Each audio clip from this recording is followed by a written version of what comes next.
नमस्कार, देश न्यूज देख रहे हैं आप और मैं हूं आपके साथ स्नेहा तिवारी। चलिए नजर डालते हैं कुछ हेडलाइंस पर। मध्य प्रदेश के पूर्व हिस्से में गिरेगा पानी, एक हफ्ते तक तेज बारिश के आसार नहीं। बारिश के आंकड़ों में पिछड़ा पश्चिमी हिस्सा। भोपाल यूका में दफन है 350 मीट्रिक टन कचरा। हाईकोर्ट में सुनवाई के बाद रिपोर्ट देगी सरकार। कचरे से जहरीला हुआ पानी। नगर निगम शुरू करेगा विशेष अभियान। सड़क पर मवेशी मिले तो उनके मालिक के घर बाड़े तोड़े जाएंगे। पशुओं को गांव में भेजा जाएगा। भोपाल में आबकारी विभाग की बड़ी कार्रवाई। केरवा रोड पर जहाज रेस्टोरेंट में चल रही थी पार्टी, शराब की गई जब्त। फतेहाबाद में घर के बाहर फायरिंग, बाइक पर आए 2 युवकों ने 3 राउंड फायर किए, एक गोली कार में घुस गई। और अब खबरें देखते हैं विस्तार से। मध्य प्रदेश में मानसून ब्रेक होने से बारिश के आंकड़े में कमी आई है। सीजन में पहली बार पश्चिमी हिस्से में बारिश का आंकड़ा 2% कम हो गया है। यहाँ के 31 जिलों में अब तक 21.22 इंच बारिश होनी चाहिए थी, जबकि 20.77 इंच बारिश हुई है। दूसरी ओर ओवरऑल बारिश का आंकड़ा अब तक 1% ही ज्यादा है। प्रदेश में 5 अगस्त से तेज बारिश नहीं हुई है। ऐसा ही अगले एक और सप्ताह भी रहेगा। बारिश नहीं होने से ओवरऑल बारिश का आंकड़ा तेजी से कम हो रहा है। बारिश के आंकड़े में पश्चिमी हिस्सा पिछड़ गया है। भोपाल स्थित यूनियन कार्बाइड फैक्ट्री में दफन 350 मीट्रिक टन कचरे का मुद्दा एक बार फिर से सुर्खियों में आ गया है। भोपाल गैस त्रासदी का कचरा नष्ट करने के लिए केंद्र सरकार 129 करोड़ रुपए देगी। अब 27 दिसंबर को होने वाली अगली सुनवाई में केंद्र सरकार को प्रगति की रिपोर्ट विधिवत हलफनामे के साथ पेश करना होगा। इसमें कचरे की वजह से फैक्ट्री आसपास रहने वाले 29 साल बाद भी परेशानी है। और भोपाल शहर में शनिवार से पशु सड़कों पर आ गए हैं तो उनके बाड़े तोड़े जाएंगे। इसके लिए नगर निगम विशेष अभियान शुरू करेगा। इस संबंध में कलेक्टर आशीष सिंह ने निर्देश जारी किया है। शहर के सभी 6 कांजी हाउस पुल होने से सड़कों पर बड़ी संख्या में मवेशियों का जमघट रहता है। रोज 2 से ज्यादा एक्सीडेंट मवेशियों के कारण हो रहे हैं। और वहीं भोपाल में शुक्रवार को आबकारी विभाग ने बड़ी कार्रवाई की है। केरवा रोड स्थित जहाज रेस्टोरेंट में दिन में शराब की पार्टी चल रही थी। अफसरों ने अचानक दबिश दी और शराब जब्त की। पहले भी यहां पर अवैध शराब पार्टी और बिक्री को लेकर कार्रवाई की जा रही थी। सहायक आबकारी आयुक्त दीपम रायचूरा ने शराब पार्टी की सूचना मिलने के बाद आबकारी कंट्रोलर राजेंद्र मोरी के नेतृत्व में टीम बनाई। इसके बाद टीम जहाज रेस्टोरेंट में पहुंची। यहां दिन में ही अवैध रूप से शराब पार्टी चल रही थी।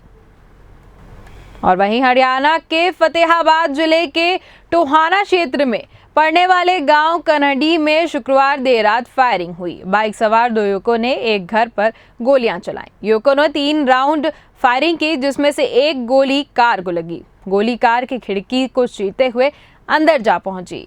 गनीमत रही कि कार से उसी समय बुजुर्ग उतरे थे, जिससे उनकी जान बच गई। हिसार में शहीद चंद्रशेखर आजाद की प्रतिमा को खंडित करने का प्रयास किया गया है। नॉज कॉम्प्लेक्स के दुकानदारों ने इस संबंध में पुलिस को शिकायत दी है। पुलिस ने मामले की जांच शुरू कर दी है। इस प्रतिमा को पूर्व सीएम भजनलाल की पत्नी जसमा देवी ने 25 मई 2012 को लगाया था।